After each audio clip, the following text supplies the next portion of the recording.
path from survival to significance isn't easy, but it also isn't a mystery. The freedom, fulfillment, and financial outcomes you hoped for from your real estate career are within reach. You just have to follow the path that leads there. Okay, moving from survival to stability with our business systems is all essentially about three core things: building your foundational systems, having a basic business plan in place, and really having a schedule and time blocking for your essential daily and weekly activities. Today, we're endeavoring to kind of jump into these 6 foundational systems themselves. But before we do that, why systems, right? I feel people get lost on the word systems a little bit, and it's definitely one of the essential core components: lead, systems, team, money. So I guess, Dylan, first, why systems? I think my answer is we're trying to build a business. Yeah. And if we're self-employed, we're our own boss. We get to control our time and what we do. But if we really want freedom, we're going to need to build a set of systems that produce duplicatability and sustainability. And that's back to ESBI. The fundamental shift that we're interested in as business owners is going from self-employed to a business owner. A business owner owns systems. Yep. Systems are how we do what we do in a duplicatable, sustainable way. And so lead, systems, team, money. Systems are the machine that makes things work in a way that allows us to develop freedom, whether that's hiring stuff out or just having the peace of mind that we know how to do what we do. We're not reinventing the wheel every single time. Yeah, I think that's what this one, for me, every time I review this material, I always it really does connect to all the other things so well, because this is like the machine behind all the other things. What do people get wrong? What do entrepreneurs struggle with specifically in this system space? Yeah, you and I have talked about this a bunch. It's, I think that when we think of systems, we think of platforms, tools, software. This is what we get wrong. Infrastructure. And what you and I have tried to help people understand is a system is just an Excel spreadsheet. Heck, a piece of paper with 4 steps written on it that you go, this is step 1, step 2, step 3. Literally a napkin. Could be your system, right? For sure. Yes. Because it's something that you've now stated what it is. There's now a process for doing something that you can now execute on, and then you can observe and you can amend. Yes. And I think maybe the napkin thing's a great way to think about it. Keep it simple, right? People overcomplicate this. Because that's what the problem is we go get a CRM or whatever it might be. We expect it to be magic wand and fix everything. Well, and normally what these things are is infinitely more complex than what they need to be. They're trying to solve everybody's problems, and what they don't do is solve yours. And so when we lean on some massive infrastructure that we're paying $79.99 a month for, what we're doing is creating a context where we have to adapt how we want to do what we do to how this other machine that somebody else built works. Yes. And I think what's really, really good about system building is to figure out your business, your archetype, your style, your lead generation plan, your 5 spokes, and then to figure out simple, straightforward processes for how you do what you do on napkins, which maybe then become Word documents or Excel spreadsheets. Right. And, a great example of this is how we coach our agents just to start building their database in an Excel spreadsheet. Absolutely. It's all exactly you need. What I think of. And I think it's better that way. Yeah. Yeah. I think of the word, I think the other thing they get wrong, other than like the tool thing, it has to be a thing that solves my problems, is it is just reactive, right? It's just getting away from this is coming at me and I'm going to react to it, to a place where I have a new buyer. I know exactly what I do when I do this thing, instead of reinventing the wheel every time, and just being more proactive with it. So, which frees up your mind. It's like having a uniform that you wear every day. Yeah, you don't have people do that. Well, the metaphor, the example I always use is every single closing, every single sale you have will have a closing. Every single closing, you will probably want a client gift.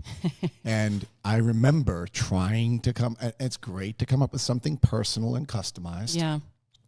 But to have to do that every single time and not have a handful of ideas in a box. Yep, exactly. Is an incredible tax on you. I think it's the same thing with items of value. If you want to do a monthly newsletter, it's wonderful to create something personal. But if you have to come up with something every month, here's the guarantee: you won't. You won't do it. Absolutely. I've seen that so many times. Yeah. So systems are what produce.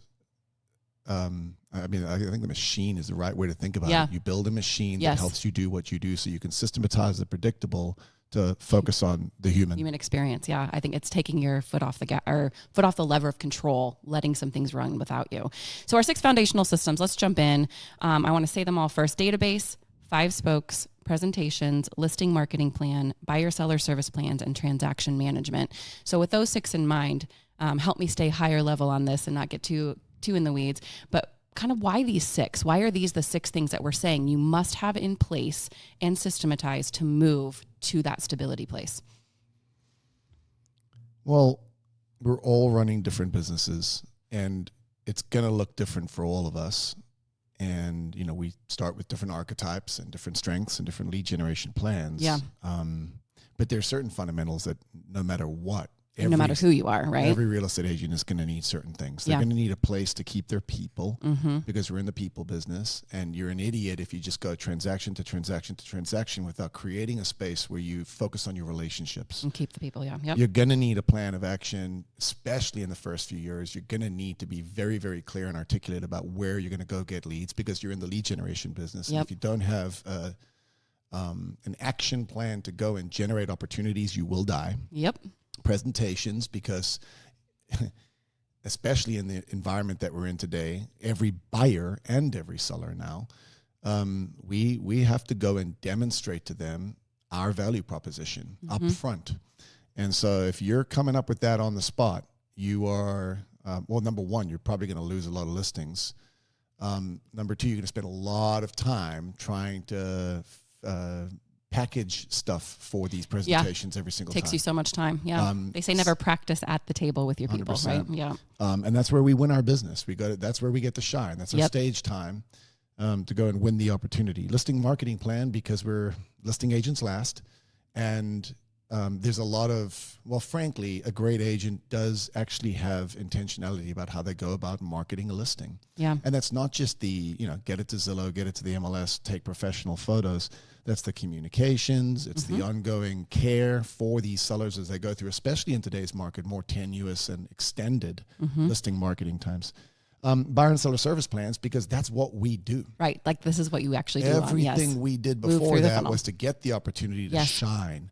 But we need to now shine. And shining does not mean helping them find a house. Shining does not mean helping them get a sale on their listing. It means creating a context where they felt cared for and heard, listened, and feel is the word. Yes. It's about how the client feels throughout the transaction. The process, yes. Because our ultimate goal is going to be to get referrals from these folks. And then finally, a transaction management, because if you get it to that point and you drop the ball, it's like the peak end rule, right? Yes. Your clients are going to remember the highest emotions throughout this transaction. They're going to remember how this thing finishes. And if you screw up that, and more than that, the administrative component of what we do is very taxing and very complicated. There's a lot of ways to screw up, but also it's emotionally draining for agents. And so building a process where we know how we get our sales from pending to close, and having that have some level of sustainability, duplicatable, and process is what we need as entrepreneurs so that we can go focus on making it rain. Yeah. So those 6, because every agent and every real estate business sits on those 6. Yeah, I agree with that. And so I was looking at these and I was going, okay, kind of, like I said, this whole thing of building these systems to be repeatable, duplicatable, things that you just do in your business so you're not reacting, right? I was kind of categorizing these things and connecting them to the other ones. We coach on the 2 lists, right? Like, so your database, you do have to have your list of your people, and the work that you do with those people is different than what you're going to do when you see your list of your sales funnel and your transaction management and your client experience, right? Like that is a completely different job.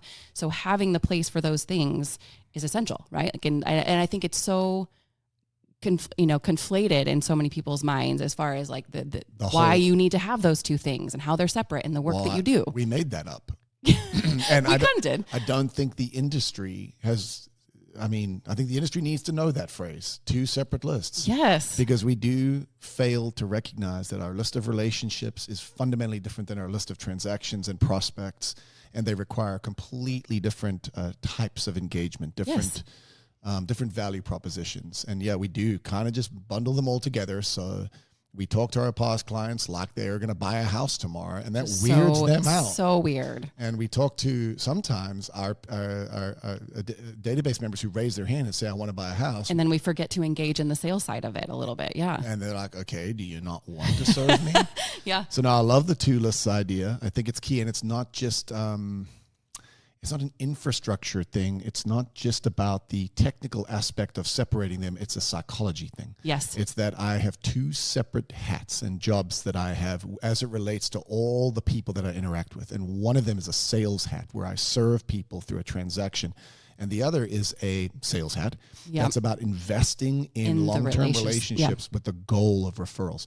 They interact with each other because if you don't do one right, the other's going to suck and vice versa. Yes. But they're different game plans. Yeah, and like you said, like the best thing that I can tell people, one, just having that psychology of those being 2 different things for 2 different jobs, but keeping it simple. Like people overcomplicate, right? They go straight to that CRM or that big system that has to house your people, and they overcomplicate it. Really, just starting with your lists so you can look in the mirror, see where your people are, on both sides of those things is the best thing that you can do to make this a beginning of a system. And organic small lists. Yes. Because start small. Dumping your phone list into that is one of the worst mistakes you can make because it's psychologically starting with, I've just got a list of names. Yeah. Human beings that I interact with, that I want to build a relationship with, or human beings that are endeavoring to buy or sell real estate, and how can I serve or help them? Yeah. Little more on spokes here too. This just kind of made me think of, I taught another money class yesterday. Without leads, you have no money. You can't even manage your money and go on that survival to significance journey.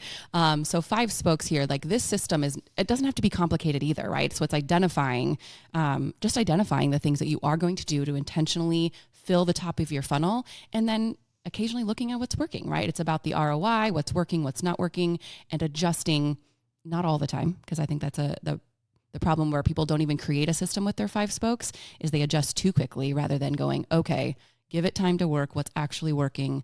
Let me make adjustments along the way. And that becomes your system for 5 spokes. And then each one has its own rhythm to it as well. Yeah, it's almost like we should draw 5 spokes with a couple or 3. Right. It'd be fun if the spokes could change size. Yeah, like I see them that way. And then a couple of smaller spokes. The smaller spokes, you might pull them in and out. You're a new agent, like, I want to try this FSBO thing. And we're like, okay. and I think that's great. And we help them figure that out usually, Some of you pull it off. Yeah. But along the way, a lot of you go, wait, I'd like to change out spoke number 4. Mm-hmm. But yeah, your first 1, 2, or 3, typically, I think you're talking about some degree of consistency. Yes. And you got to take 12, 24 months of time and intention to really build into those. And so, maybe we should look at a flexible spokes. Yeah. I was envisioning as you were saying that too. Even it's like each one kind of has its own process. So you pick your things, and it has its own process. Once you pick, if it is FSBOs, right? Like that is its own system that you need to create, so it becomes repeatable and duplicatable, and you can be consistent, right? Well, and then the it's whole a point plan for 5 spokes as well. I think we're thinking the same thing. Writing down 5 things that you intend to do is going to do you very little good. Yeah.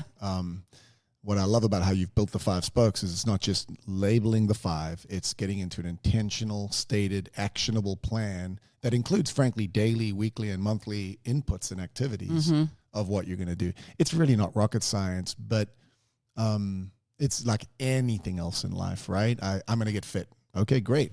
How are you going to actually do that? Yes. And then it's about sticking to it. Specifically, I mean, my wife now has an app every morning that she wakes up early in the morning, goes downstairs, and does some weightlifting. But she just couldn't do weightlifting. She sucked at weightlifting until she got an app that gave her a program and told her here's the activities you're going to engage in on Monday, Wednesday, and Friday. 100%. Yep. And my point on that is that the world's best plans are. It doesn't have to be the world's best plan. It has to be a plan that you'll follow. It has to be a plan that you'll consistently put time and energy into getting in front of people and getting in the path of business. Yeah, I mean, honestly, that's the first thing I tell everybody about their database, their 5 spokes, and their sales funnel. Like, just start. It doesn't have to be this perfect thing. Otherwise, you're never going to start. You did a really good job of describing presentations already, but just a little bit more on the system of presentations, right? I feel like, again, people overcomplicate this. Mine was as simple as my buyer consultations. Oh, these are the 15 things that I tend to print every single time and bring with me on my consultation that I put in a folder. I created a crate that sat in my office with my file folders that just had these things so I could just pull and go, right? Like these are the things that I need every time. So that was my nerdy paper, but it was a system because I wasn't reacting every time to that. So just anything more on presentations themselves, like what do people need to be thinking about to not overcomplicate presentations as a system? Well, again, we're all different, right? Some of us come into our listing presentations as marketers, and what we're primarily focusing on is how we go about exposing your property and others of us are very, very consultative in our approach, and it's very much about help me understand you and what you're trying to get done. And here's a whole series of questions that I'm going to ask. Regardless of how you're approaching your presentation, there's a dance, right? Oh, and absolutely. The dance has steps. And you kind of have to follow the steps. And the better you get at your dance, the better you're going to realize like certain steps are out of line and you got to reorder them. And that really does, to me, it is all about, knowing the person too. Because every single presentation, even if you bring all the same things and that's a system, but their thing matters. I'm not a great salsa dancer or whatever it might be, but I think that's what makes great dancing great. Is that you know the steps so well that you can improvise. Yep. But you got to have the stuff, and you got to have the steps, and you got to know where you're going. So I don't know, maybe that's a broken metaphor, but man, I think that's exactly what we do when we engage with other human beings in high stakes sales presentations. Is there's a psychological dance that we're engaging in. They're looking at you, and you're looking at them. You want business, but you got to be careful that you don't act too hungry. And they're like, "Can I trust you? Yes. Do you care about me? Do you want what I want out of this thing, or are you just in it for you?" And the dance is working to win somebody's trust over, sometimes by showing them that you are amazing at your job, sometimes by showing that you actually care about where they're trying to get, and sometimes by helping solve problems for them that they didn't even know existed in the context of the conversation, which is my preferred method. Lead with insight. We go into this as a consultation, but we're off track here. No, it's okay. The system. It's okay. The point is the system. You need to know your value proposition. Yes. You need to know how you're going to communicate that value proposition, and you need to have that put together. And like the way you're describing it is, this isn't that complicated. Do you have something that shows how you market properties in a listing presentation? Do you have data that's going to help them understand pricing and positioning? And then do you have a process for how you engage initially, like showing interest in the property, taking the tour, and then do you have a series of questions that you've thought through that allow you to then show up and dance? Be prepared to, but also improvise. Yeah, very good. Yeah, so like the system part there, right, is like a lot of times, like I said, like the 15 pieces of paper that I pulled out from my buyer consult, I didn't even necessarily need them, but it was a part of, I do this every time. They're there to fall back on. And then it is an engagement and you learn how to actually approach the consultation as you spend more time with people as well. But the system's there to be your fallback, right? Yeah. Well, yes, this is a good time to say what I've dealt with some, let's just call them low follow throughs on Colby who perceive the word system as a constraint. Oh, yeah. A system is something that boxes me in. It's a process. I have to follow the steps. A system is a liberating factor. Yeah, absolutely. When you have a process, it doesn't mean you have to follow it. It means that you have the crap you need in order to be able to be fluid and reactive and dance. So I think some of us just need to get over some stories that we've told ourselves because we've felt constrained by things. A system is a thing that creates liberation for you. Yeah, and that like that liberation for me, like moving into like your transaction management and your buyer seller service plans, right? Like that is pretty consistent every time, right? So it's you feel like you're constrained or whatever by the system, but actually 90% of the time, these things tend to happen in a real estate transaction. 90% of the time I need this paperwork and a process for this. So yes, the ability to let go of the, oh gosh, what's next? And to be able to actually give a rip about your people and pay attention to them, it is liberating in that way when you have the system in place. And being true to myself, I'll just keep jumping around. You're great. It's great. Well, it also gives you something to improve. I mean, if every time you're walking in and you're improvising by default, it's a hot mess kind of. Well, then it's just you're doing whatever thing you're doing on any given day. But if you said, hey, here's how I'm going to go about this. Here's my process. Here's how I think I can win. And then you bump your shins a couple of steps along the way, or you forget to bring something, then you improve the system. And whether that's a napkin or a CRM or whatever it might be, you can You improve what you can measure, and you can't measure what if you don't have a thing. Don't have to measure against. Yes, exactly. So I think this mentality is just a way to decide to be a business owner. I'm a business owner, 100%. and this is how we do what we do. And let's do that a different way because it'll be even better. It's so much of this is tactical about how we go do what we do, and some of it's really more strategic on, do I think like a business owner? Am I building processes that I can improve and measure and grow? For sure. I mean, I think, and I tell new agents this all the time too, as far as you learn, like the way you're going to make improvements is you make your thing and then you go, okay, that didn't go so well. And you think about, how am I going to actually make that better? I've learned that thing now. I don't have to be reactive to that thing now. Put it in your system and make it work. So yeah, I think systems in general, right? These are the 6. I would say these are the things that you need to have as you move from survival to stability. Have these in place. It's not super complicated. Build your systems because people run the systems I'm saying that wrong. People run the systems, right? Systems run the business. Total brain fart on my end. Sorry, guys. But you need to have those things in place. As you've already kind of wrapped up some good stuff here as far as what's the big takeaway here on systems? To do it. To give it a go. If you want freedom, you got to build a business. And these 6 are where to start. Yeah, absolutely. Thanks.